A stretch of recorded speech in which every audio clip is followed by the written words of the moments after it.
All right. Yay. Thank you for bearing with us.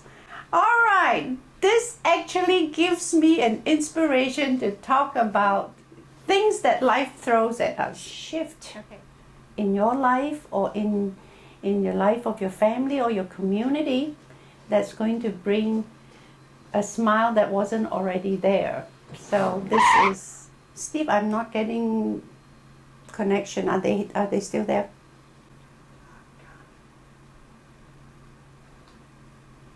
Yep. Yes. Can hear you go. We just can't see Dr. Kweethai. I wonder if Steve knows about the technical problem. Come on. Yeah, he's busy coming about to fix it, I think. Working on it, coming back. The All right. Zoom decided to do an update on us. Things that life throws at us. Okay. Before that, I have asked the people who came in earlier to throw some words at me. So if you have a word, unmute yourself and give me the word. Balance. Inner voice. Peace. Okay. I have ego, I have faith, I have truth, I have healing, I have balance, I have peace, and I have inner voice. How do we put it all together? Just a moment ago, just when we thought everything was hunky-dory and we're ready to start, and Zoom decided to do an update with us and took us all off the air for a minute. So I would like to add, life is what happens when we have other plans. We have been enculturated into making plans. And I went to school in a little bitty school in Malaysia that was set up by the Anglican missionaries. So I went to school in English. I spoke Chinese at home, and the national language was Bahasa Malaysia. And I have friends who are Chinese, who are Indians. My Indian friends spoke Tamil. My Malay friends spoke Malay. My Chinese friends spoke a variety of Chinese dialects. In my own home, my grandfather spoke Hakka dialect. My grandmother spoke Cantonese dialect. We celebrated Christmas because we are in a Christian school. We celebrated Easter. Didn't know anything about Easter eggs or the bunny because I've never seen a rabbit before in my life when I was a little girl. We have so many different cultures and traditions, you think, and religions, and Hinduism and Buddhism and Taoism and Jainism and many things, isms that I have never heard of. Yet, every day, life goes on.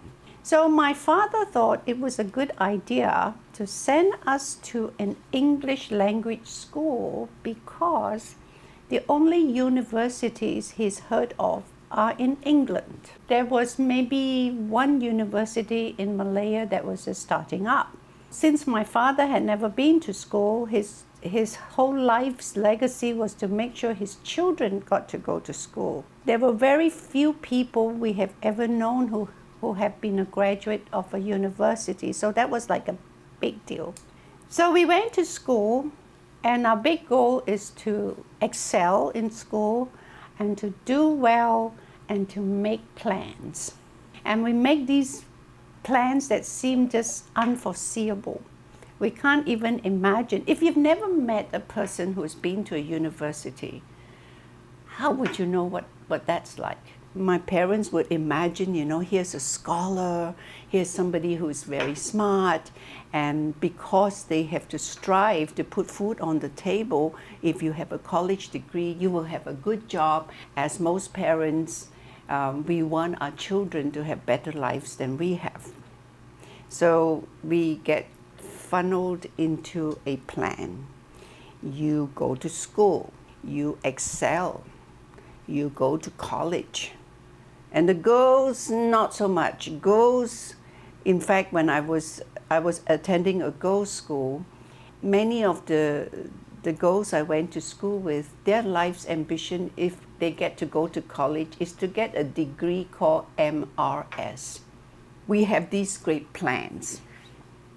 You go into the science stream if you have one gray cell that works in your brain, because the people who go to science class, they go to become doctors and lawyers and engineers, not lawyers, but engineers and scientists. And they are the people who seem to be making all the money. So the plan was this, and we get funneled and more and more and more focus into one straight line. I look back now, when we do that, when we plan so hard, and of course when I've come to America, everybody has a plan, everybody has a goal, and you have to fit in more and more and more tight little boxes, as you should be. If you're female, there are certain boxes you have to follow. If you're female of a certain color, of a certain culture, you have to fit in these little boxes. You have to wear these clothes, and you have to do all these things. Then what happened? Then Zoom happens, right? Then Zoom decides when everything is falling in place, they decide to do an update, and boom, the Zoom becomes a boom and it stops. Some of us grew up and became parents. And then we propagate the same boxes to stick our children in, and never stopping to wonder, what is this all about? Until we're about ready to die. And so a hospice nurse who spent a lifetime working with dying people, now you've come to the end of your life. Do you have any regrets? She collected a lot of information, and there seems to be a pattern that people at the end of life, and if they had regrets, what are some of these common themes in their regrets? They find that the number one regret is that they had not lived the life they would have chosen for themselves. And I say that again. Top of the list, they have not lived the life they would have chosen for themselves. The worst part of that is that now they understand they could have. Most people think they live a certain life because they have no choice. Right at the end of their lives, they realize they could have made a different choice, but they did not. Looking back, for all those who regret not having lived the life they would have chosen for themselves, if we were to learn from them, they seem to have suffered a lifetime of denial. They have lived other people's dreams. They have lived a life other people have chosen for them. Or at least they imagine they should have, because they bought into the lies that were told to them. You are supposed to do this. You're supposed to marry this guy. You're supposed to have the children, and you're supposed to do ABC. And we're just kind of like a product coming out of an assembly line. Boom, boom, boom, boom, boom, put you in a box, put the box in a box, and a box in a box, and out it goes. And you're supposed to do all that for another 40, 60, 80 years, and then you die. What's the point? So how do I tie all these words together? The word ego was thrown at me first this morning. When we're growing up, we are taught to be prostitutes for affection. And I do not use the word lightly. I imagine the word prostitute means you do something against your own better judgment for money. At least in my opinion, I would not want to sell my body for sex, for money. But I don't judge those who do. If you go to Asia, you see many young girls were put into prostitution as their duty. In Thailand, I know that girls go into prostitution as their duty to support their family, particularly to put their brothers to college. To them, it's a noble sacrifice. They become prostitute for n number of years. When they can buy a house for their parents and send their brothers to college, then they're done, and then they can go out and get married and have a life. different cultures, different customs. If you look at it as the young child grows, we are compliant because we are prostitutes for affection. If parents tell you to do ABC and you don't do it, and you get scolded and they scowl at you, for a young child's mind, it translates to, Mama's not happy with me. That means she doesn't love me. That means that I will not be loved, and they will shun me and reject me and abandon me, and that's because I'm unworthy. I'm just giving you a very basic scenario, but imagine this happening day in, day out, month in, month out, year in, year out. We become that dream. Not a good dream. We somehow learn that in order to be loved, in order to be accepted, we have to fit in the box. So we keep doing and doing and doing. And I call this box the ego box. We have learned that if somebody smiles back with us, we are good. And so we want to keep doing for all the lollies, for all the smiles, for all the approvals from outside. So to feed the ego is to get external validation. So over a lifetime, we become so dependent on outside validation, you can never please the ego. If you keep doing that, it's a guarantee for failure and unhappiness. Because no matter what you do, it's never going to be good enough. You want to make $1 million. When you get to the $1 million, you want to have more and more and more and more, to the extent that you don't even know what to do with the money if I gave it to you. But somehow in the back, there is this mat that pushes you to do more and more and more of what we don't know.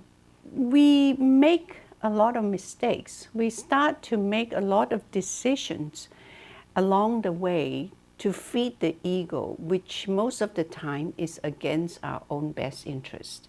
I think anyone who is old enough to tune in today will realize that we keep working for these invisible masters, and we feel compelled to be trapped in the box of lies that we can't change, and we feel anxious, we're scared half the time. And I speak to the inner voice. Everybody knows, even in your darkest hour, there is your own inner voice that tells you that this is wrong and you should stop doing it, but somehow you lack the courage or the strength, the will to do something different.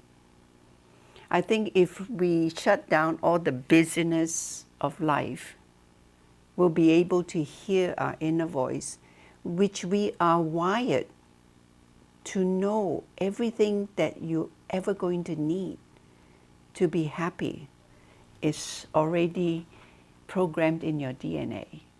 It's just that we have been deprogrammed to ignore it. We know deep inside what makes us happy, and yet we don't do it, but we keep making choices that are not in our own best interest. The notion of peace of mind comes from being aligned with your inner voice. If we find in a moment where we're not as happy as we would like ourselves to be, I promise you, the culprit is your ego. How many times do we get angry and get in huge arguments, and we have to push to win no matter what? It's not your inner voice that wants to win, I promise you that. It is your ego you need to feed. Oftentimes I've told clients and friends, do you want to be happy or do you want to be right? Two different things. Do you want to be happy or do you want to be right? This is a very important piece when I'm teaching students how to do negotiations. Let's say you go buy a car. I think the toughest negotiation is to go buy a used car. You know, the used car salespeople are especially trained and skilled in getting the best of you. So if you go to buy a used car and you end up feeling good about it and happy about it, then I would say you have a few skills you should value very much. So what happens in a used car negotiation? The seller is going to want to get more money than the car is worth. The buyer is wanting to get more car than the money that he's willing to part with. Somehow, if you look at two people only interested in their own benefits, regardless of what's really out here. So here's the car sits in the middle. This one wants more car than money. This one more money than car. The two goals don't match. So how are you going to have a deal? Somebody's got to lose, right? Is it possible to have a win-win situation? If we're very stuck in our own story, I've got to have more car than I'm willing to pay, then chances are you're going to be very unhappy. I've done a lot of negotiations in this lifetime, and I've done a lot of deals. I invest in real estate and other things. I find that my win is what I can live with. I go in a negotiation with the other people in mind. I don't want to take all the marbles on the table. In a good win, two parties must walk away thinking that they've all met their own goals.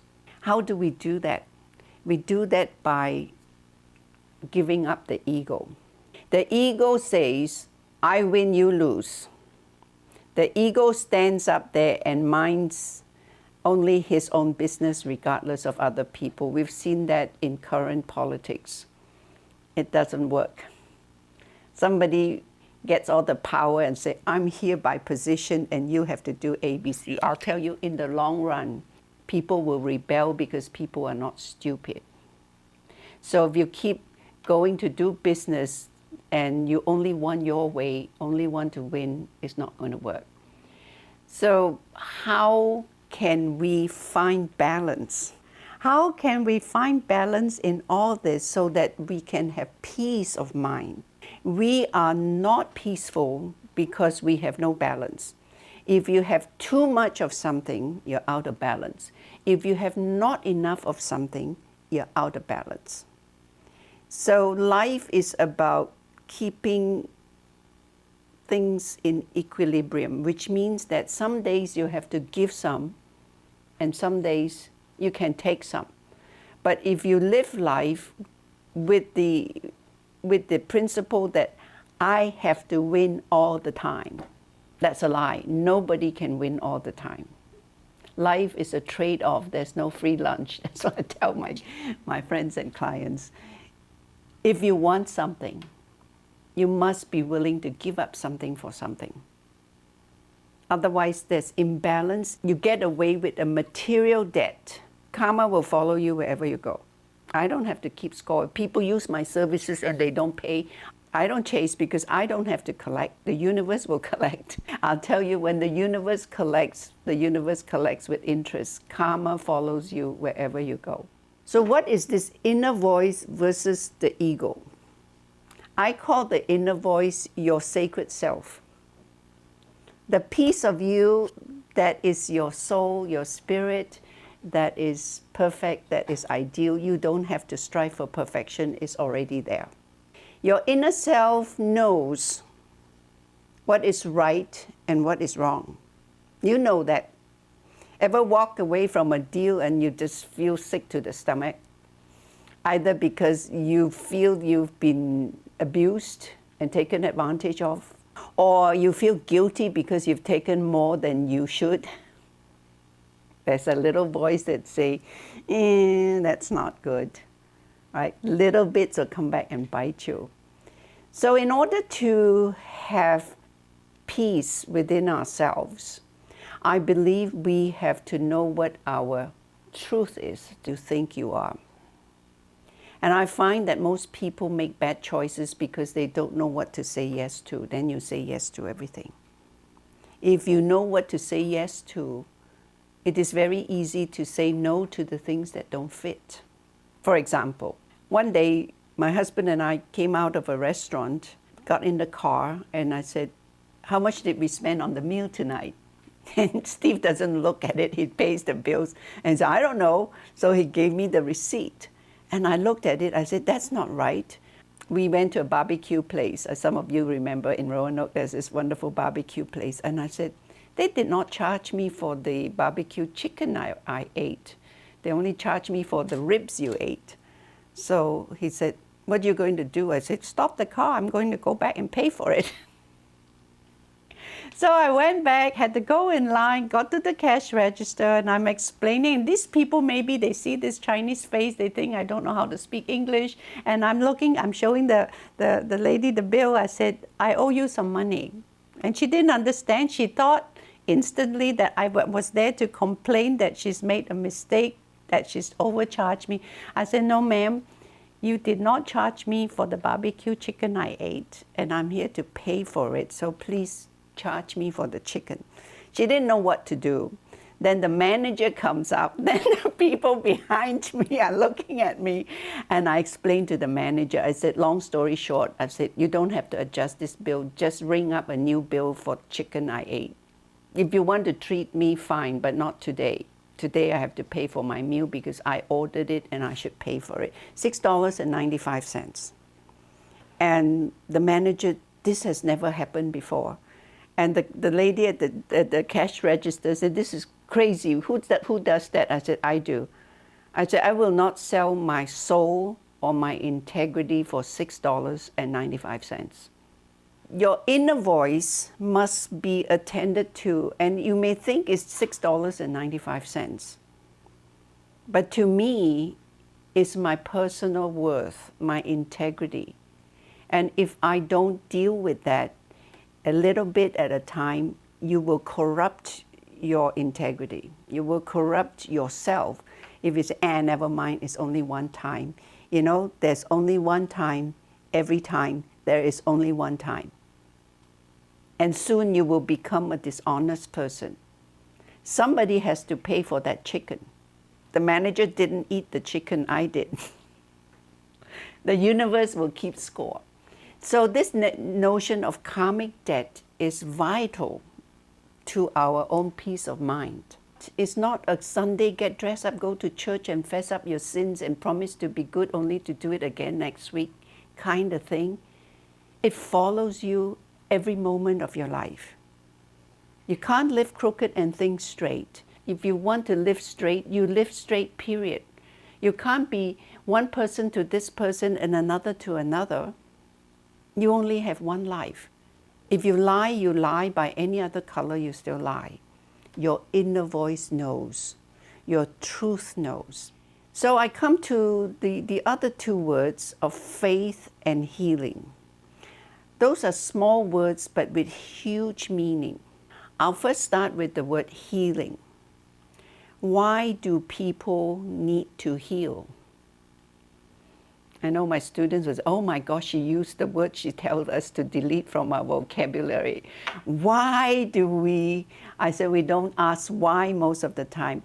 So I'm going to rephrase and say, what is healing?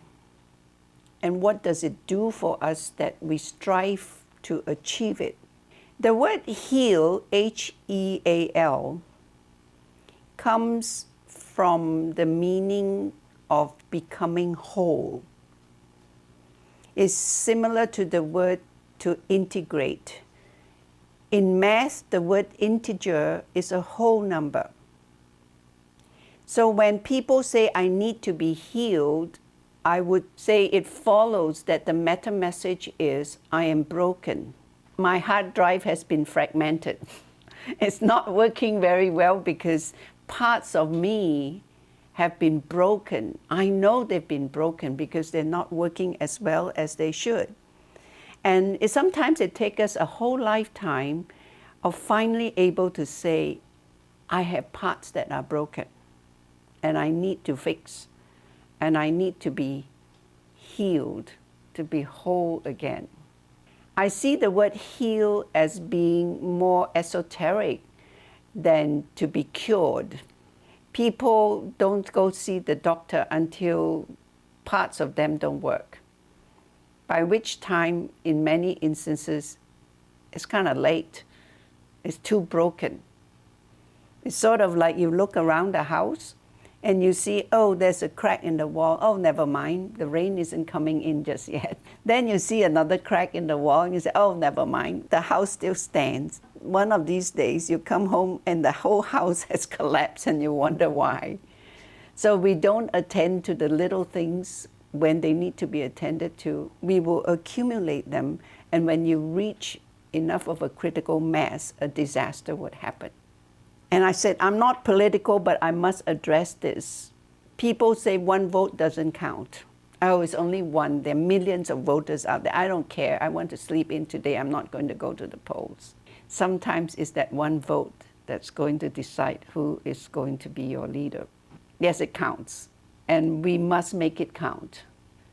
I think I've lived in different countries in my lifetime, and this is still one system where one voice makes a difference, and we have to make it count. If we don't make our own inner voice count for us, how are we going to make our outer voice count for anything? So it begins with the home, it begins with insight, it begins with your inner voice. If you've never heard your inner voice at all, it's time to be quiet and shut out all the extraneous, busy, turbulent noises outside and go inside and get acquainted with yourself. And then you'll be able to detect which parts are broken, and you'll be able to get the help you need to fix the parts that are broken.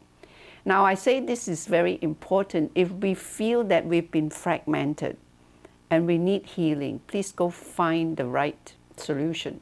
As I say, oftentimes when we're trying to fix an emotional problem with a cognitive solution, is using the wrong tools, like measuring temperature with a ruler. It doesn't work. So if you know there are parts that are broken, find the right person to fix those broken parts. I can't get my electrician to fix my plumbing problem. If I have a plumbing problem, I must get a plumber. You have to decide which part of you needs fixing and find the right people to help you. Then we look at the idea of faith. What does faith mean? I remember when I was in high school, I was asked to write an essay. This title is burned into my consciousness. I can't forget it. The title of my essay was Faith Begins When Reason Ends. I wish I had that essay, and honestly, I can't remember what I wrote.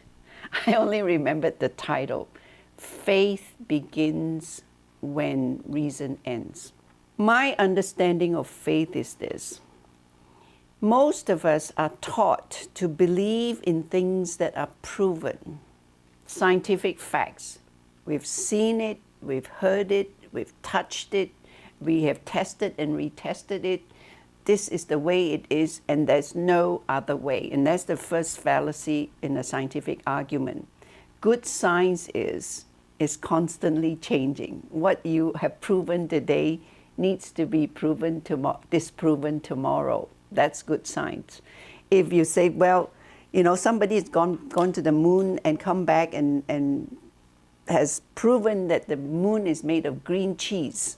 Well, you may have seen one part of the moon that's made of green cheese. If you remember, if I put an elephant in the room and 5 blind men on different parts of the elephant, they will come back and give you 5 very different reports, and they're all correct. So we have to believe in some things, and we have to leave our minds open for new ideas. So for me, faith is when I don't have sufficient data, I don't have all the empirical test results to prove it. That will be easy, isn't it? Faith requires that I exercise some extra energy to extrapolate and believe in something. If you don't believe in anything, then I would say you believe in your own suffering, because most people who have no faith, no belief, suffer. We don't believe in things. I said, oh, no, you have a lot of belief. You believe in all your bad stuff. For example, a client comes to me and says, I have no confidence, I have to make this speech, I'm scared to death, I have absolutely no confidence. I said, on the contrary, I think you have a lot of confidence. You put in so much energy in believing that you're going to fail and bomb the speech. So much so that even thinking about it makes you want to throw up. That's pretty powerful stuff. How about we take all this energy that you parked in the unbelief to flip it to help you believe? Same amount of energy. So we cannot create nor destroy energy, we can transmute energy. So how do I tie all these together? First, figure out what your truth is and get to know your inner voice. Your inner voice is an extension of your personal truth. And stretch to find something worth believing in. Have faith. Have a faith, believe in something. And I know that when people have no faith, they are full of themselves. There is no humility. When you have no faith and you're so full of yourself, it means you are one big ego with a big E. Guaranteed that you will suffer, because the ego is a nasty slave driver. You will never please your ego.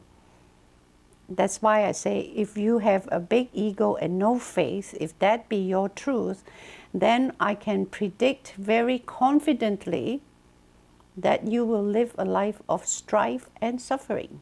So find your truth and have faith in something bigger than you. Some people like to call that God, G-O-D, or spell it backwards, D-O-G, still a good word. Find something bigger than you. I used to say there was a time when I was single and my friends who were happily married are always setting me up with some guy when they invite me to dinner. And I said, that's fine, as long as you're trying to set me up with somebody, please make sure he's a man of faith. For a man with no faith is full of himself, and I have seen too many, and I have no time for them. So you'll find that people who have faith in something other than themselves have a sense of humility about them. They have a sense of openness about them. You'll find that they are more integrated and congruent. They say what they do, they'll say, or they'll renegotiate. You can trust them, they are dependable. They don't claim that they are perfect because they have a sense of balance in their lives. They roll with the punches. They deal with what life throws at them because they may have a plan, but they're not stuck in the plan. They're flexible, and I'm slipping in that word. They are flexible. If something comes straight at them, they need to step aside. But people with big ego will stand right there until they're rolled over or they want to roll over the other party. So you'll find that in a storm, a tree that is rigid will break and the bamboo will survive. Why? Because it bends. So we have to learn to be flexible and to bend. And when we are able to bend, we're able to balance. Someday we need to yield a little, someday we need to step forward a little. And when all that is in balance, we shall have peace. And then we should share the peace, and the world becomes a little bit better. If you think sometimes when people argue, they like an audience. The big ego person like an audience. They want to win and they want to puff up and have people applaud them. And that's why they have this inherent need to win at all costs.